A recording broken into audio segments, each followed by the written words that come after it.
What date is more important for Oklahoma football? December 18th, December 28th? Well, you don't need to decide. You can enjoy them both and hopefully good results for the Sooners on both fronts.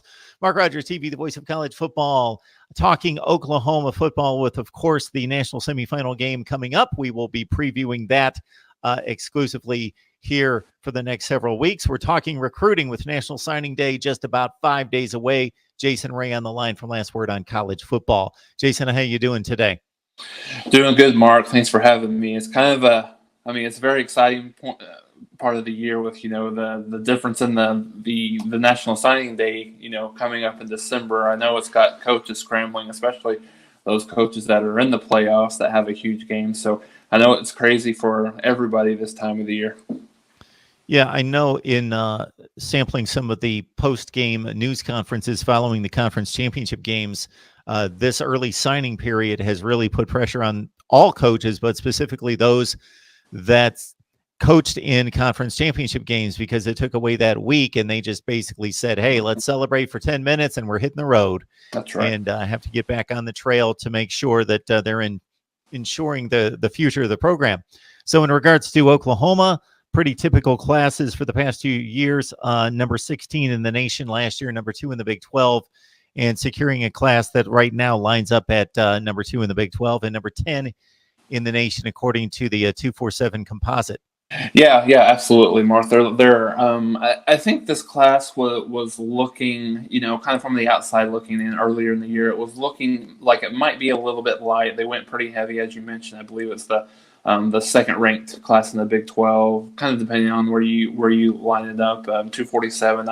I'm trying to remember. I think they had them anywhere between 6th and 10th a year ago in that neighborhood. And I think one thing to remember, just from an outlook, just kind of from a season outlook, looking into the 2020 class, was that Oklahoma has about 38 freshmen and sophomores on the 2 deep right now. You extend some of those positions to the 3 deep, so they only have 2 seniors on offense and 2 seniors on defense. So the influx of talent over the last couple of years from a recruiting standpoint under Riley has paid dividends. And, by all accounts, I think this Oklahoma team is probably, for this year to make the playoffs, I think they've overachieved a bit.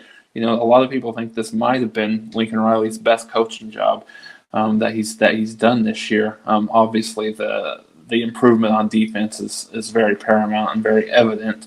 I think they're back up into the top 20. But I think 2020 was really kind of what most people thought was their year to. They may be down a little bit in terms of not making the playoffs. So I think anything that Oklahoma is able to do is kind of gravy at this point. But looking to the commitments, to your point, Mark, they're right about 10th right now on the 247 composite, and that with everything going on, and then about 5-6 days until till the early signing day, that can go up and down depending on commitments leaving or gaining those commitments. So just a few to kind of go over from a kind of a solid perspective. The best, probably the top-ranked recruit that they have right now committed is Jace McClellan, 4-star running back out of Texas. He's the 6th-ranked overall running back in the country, according to 247.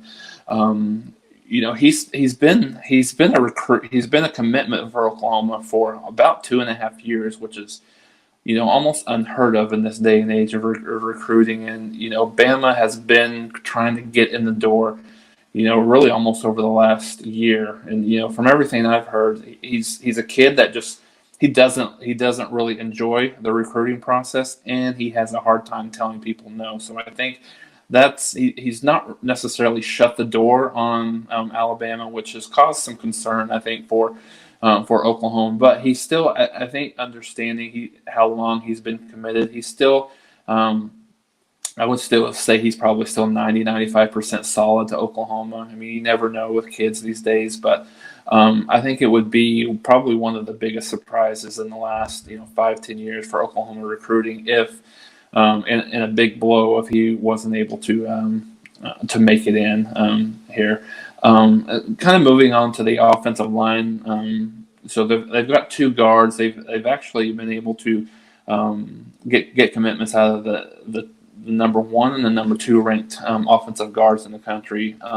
Nate Anderson from Texas. He's like I said, he's the top ranked guard in the country.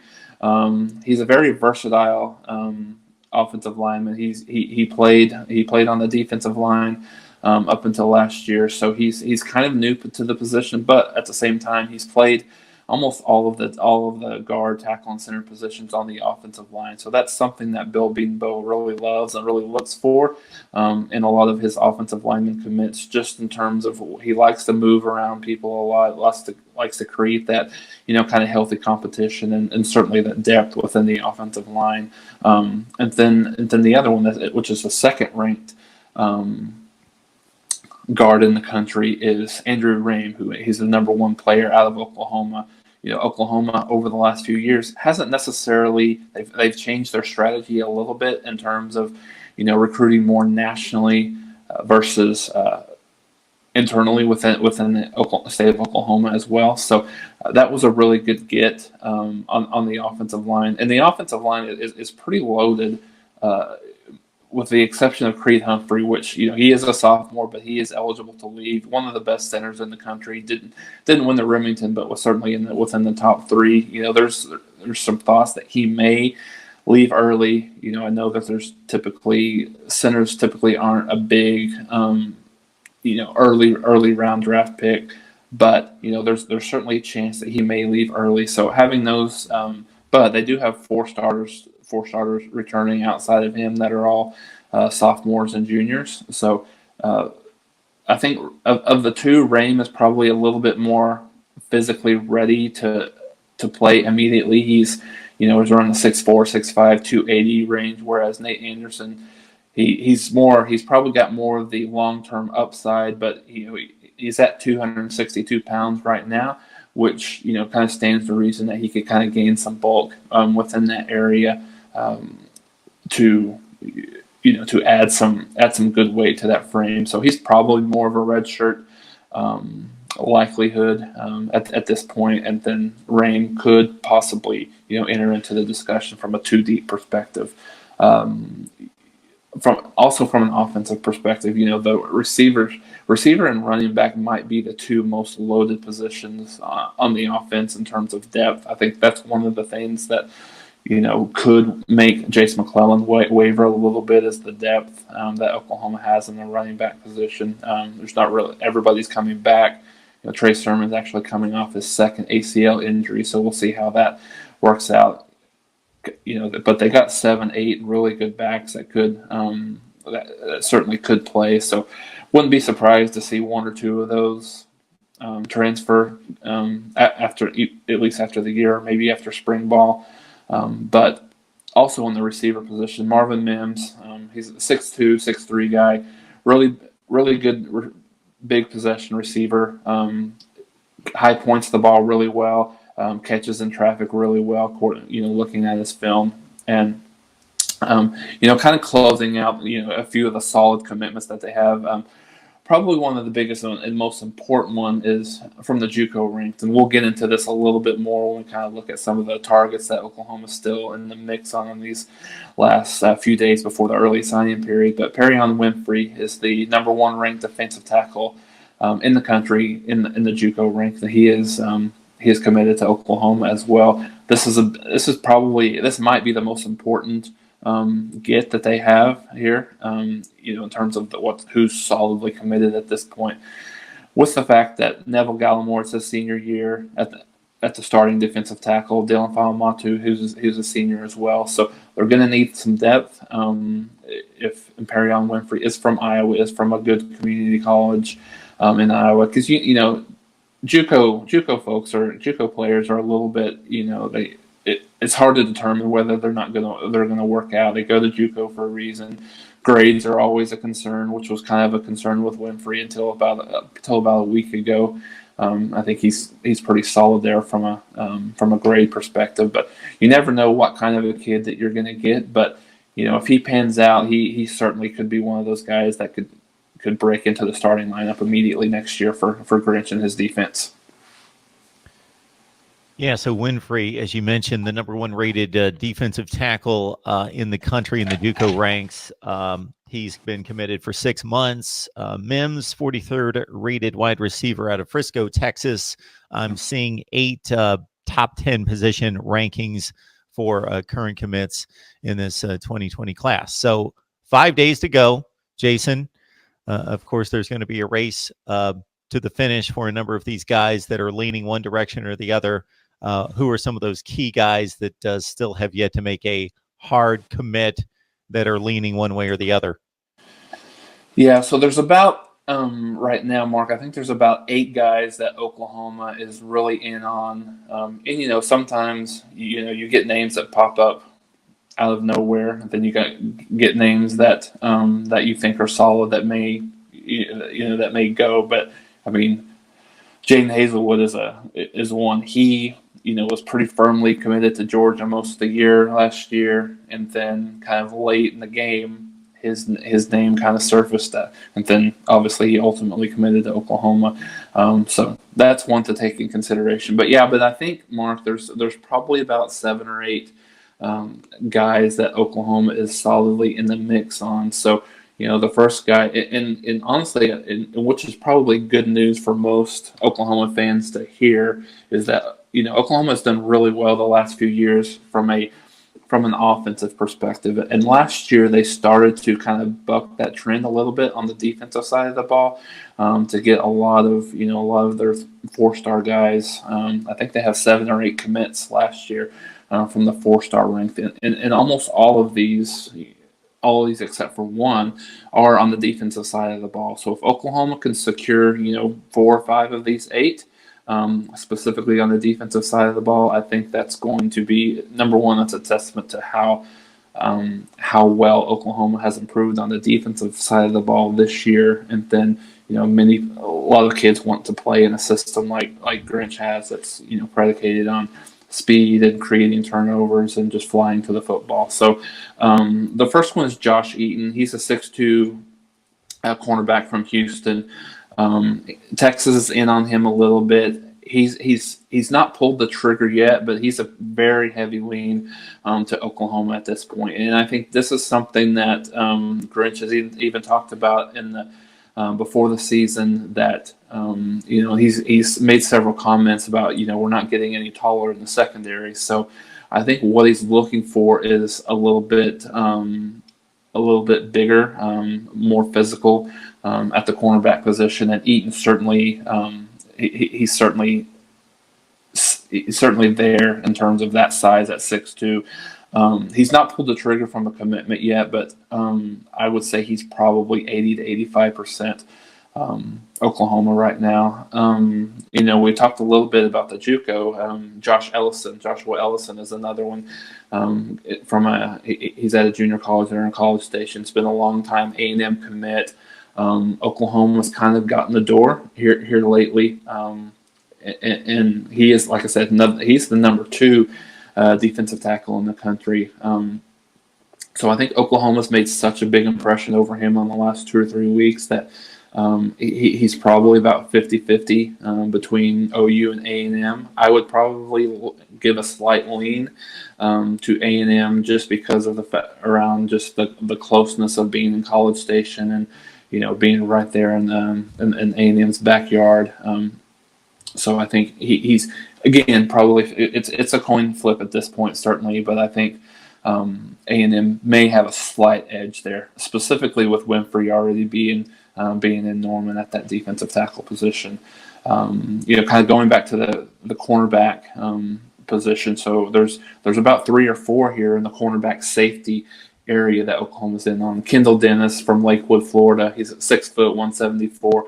A little bit shorter than Grinch would necessarily like, but such a dynamic playmaker that he's one that they, if he's interested and he, pulls the trigger, they would absolutely take. Kind of an interesting story with Dennis over the last week has really materialized a lot for Oklahoma. And Mark, you'd mentioned, the folks that were some of the coaches, kind of celebrating for 10 minutes and then going out on the recruiting trail this past weekend. So What Riley did was on Saturday they hit up kind of the south. After the game Saturday, they flew to Florida, hit up some of those recruits on the south, on kind of the southeast side of the country. Then they moved more towards the kind of the Texas side later in the week. But Kendall was a very, very heavy Clemson lean earlier, almost a 100%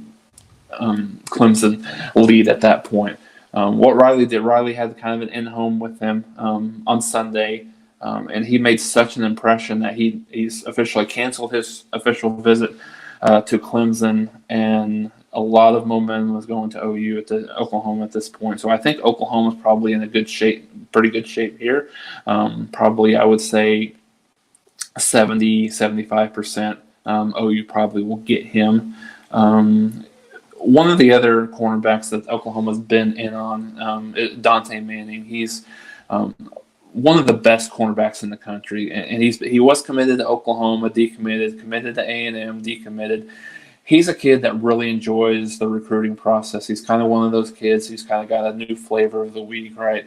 Certainly he was committed to Oklahoma, and I think Oklahoma's probably in a long shot. He seems to be pretty firm in terms of Oregon kind of leading the way for him right now.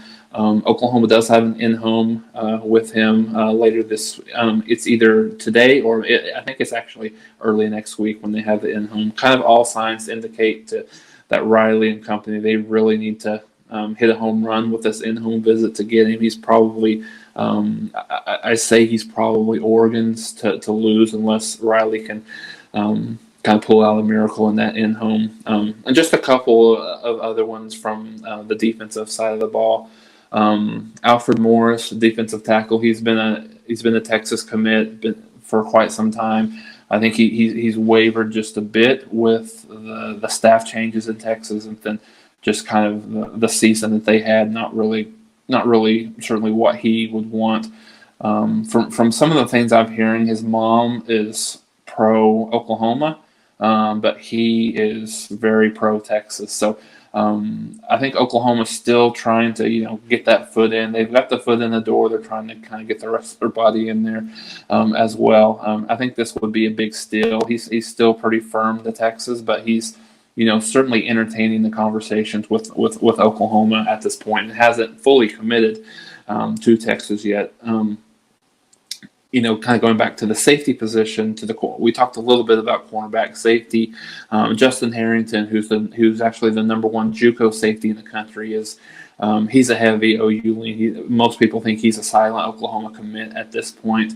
A lot of the crystal balls on the 247 composite has him almost 100% to Oklahoma at this point. So, which kind of speaks to a little bit of the different, a little bit of the different trend from a recruiting strategy perspective, especially on the defense side of the ball.